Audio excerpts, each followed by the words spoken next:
माननीय अध्यक्ष महोदय, माननीय सदस्यगण, हिमाचल प्रदेश की 14वीं विधानसभा के पंचम तथा वर्ष 2024 के प्रथम सत्र के शुभारंभ पर मैं आप सभी माननीय सदस्यों का हार्दिक अभिनंदन करता हूं। मेरी सरकार ने व्यवस्था परिवर्तन का 1 वर्ष सफलतापूर्वक पूरा किया है। मैं इस सम्मानीय सदन के सभी सदस्यों तथा आपके माध्यम से हिमाचल प्रदेश की जनता को 9 वर्ष की शुभकामनाएं देता हूं। मुझे विश्वास है कि 9 वर्ष में हम प्रदेशवासियों की सेवा और अधिक समर्पण, शक्ति और प्रतिबद्धता से करेंगे। आज पूरा विश्व जलवायु परिवर्तन के कारण उत्पन्न परिस्थितियों से जूझ रहा है। यह स्पष्ट है कि 19वीं शताब्दी में औद्योगिक क्रांति के साथ जो आर्थिक विकास की अवधारणा विकसित हुई थी, उसमें आधारभूत बदलाव की आवश्यकता है। यह परिवर्तन हर स्तर पर प्रारंभ करना होगा।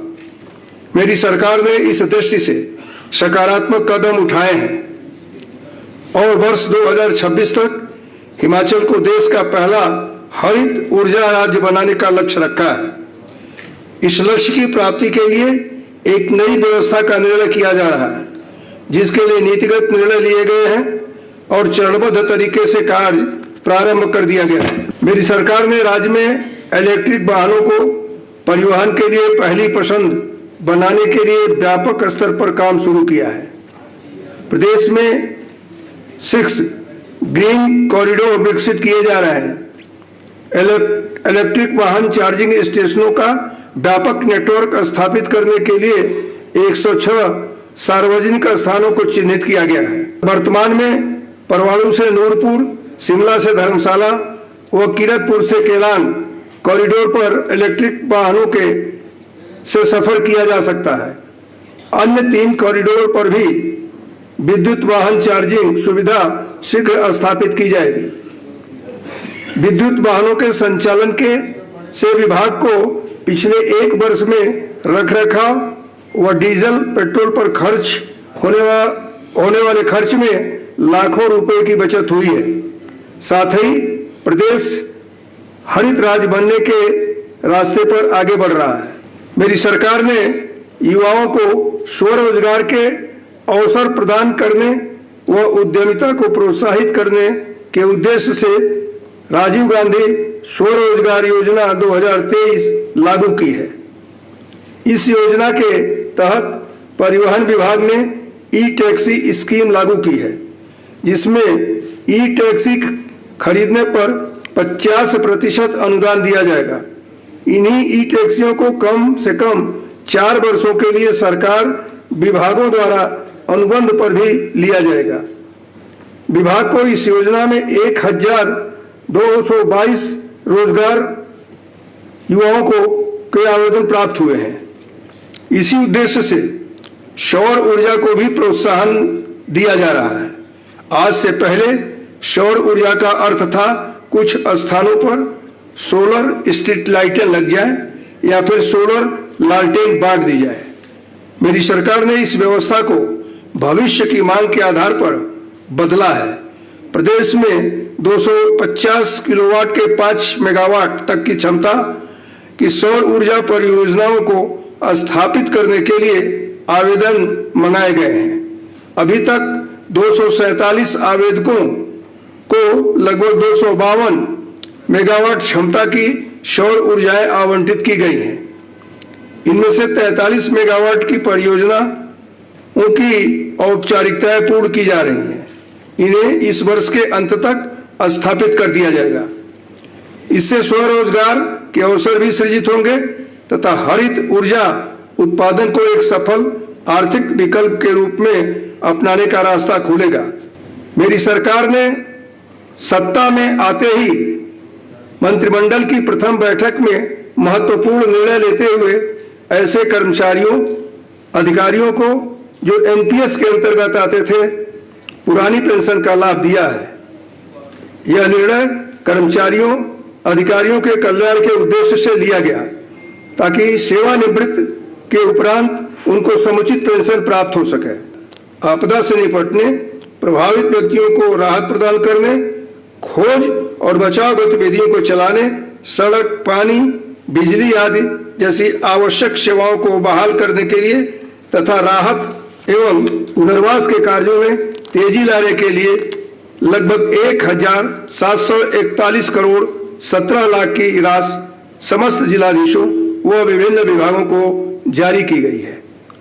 मेरी सरकार द्वारा जारी किए गए विशेष राहत पैकेज के तहत राहत राशि केंद्र सरकार द्वारा जारी मानदंडों से 5 से 20 गुना अधिक है, जो कि पूरे देश में अपनी तरह का पहला प्रयास रहा है। मेरी सरकार द्वारा प्रदेश में नई आबकारी नीति स्वीकृत की गई है, जिसके अंतर्गत शराब की खुदरा दुकानों का आवंटन नीलामी की प्रक्रिया से किया जाएगा, जिससे राज्य को 519 करोड़ रुपए का अनुमानित अतिरिक्त राजस्व प्राप्त होगा, जो कि इससे पिछले वर्ष से 40% अधिक है।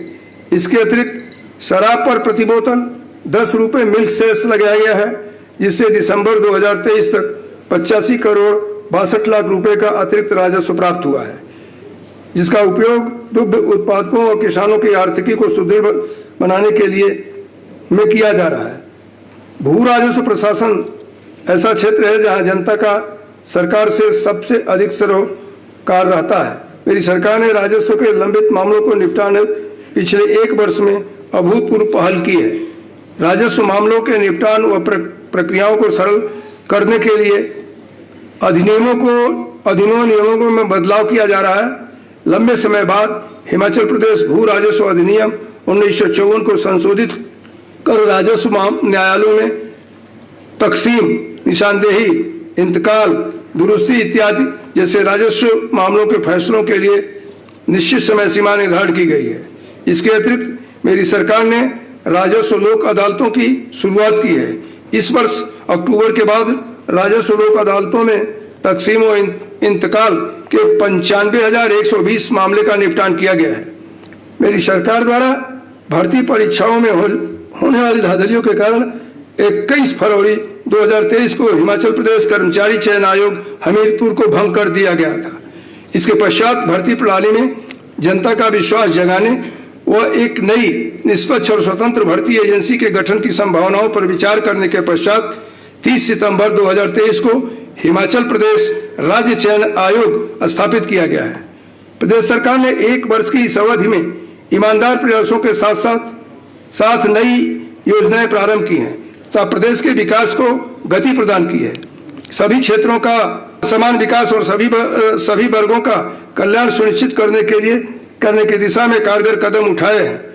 सरकार समाज के उस अंतिम व्यक्ति तक जिसकी आवाज आसानी से ऊपर तक नहीं पहुंच पाती, कल्याणकारी एवं विकासात्मक परियोजनाओं का 100% लाभ पहुंचाना सुनिश्चित कर रही है। समाज के इन्हीं वर्गों का सशक्तिकरण मेरी सरकार की प्रमुख ध्येय है। इसमें सबका सहयोग अपेक्षित है। तमाम चुनौतियों के बावजूद मेरी सरकार ने हिमाचल प्रदेश को अगले 4 वर्षों में आर्थिक तौर पर आत्मनिर्भर तथा 10 वर्षों में देश के सबसे समृद्ध राज्यों में शामिल करने का लक्ष्य रखा है।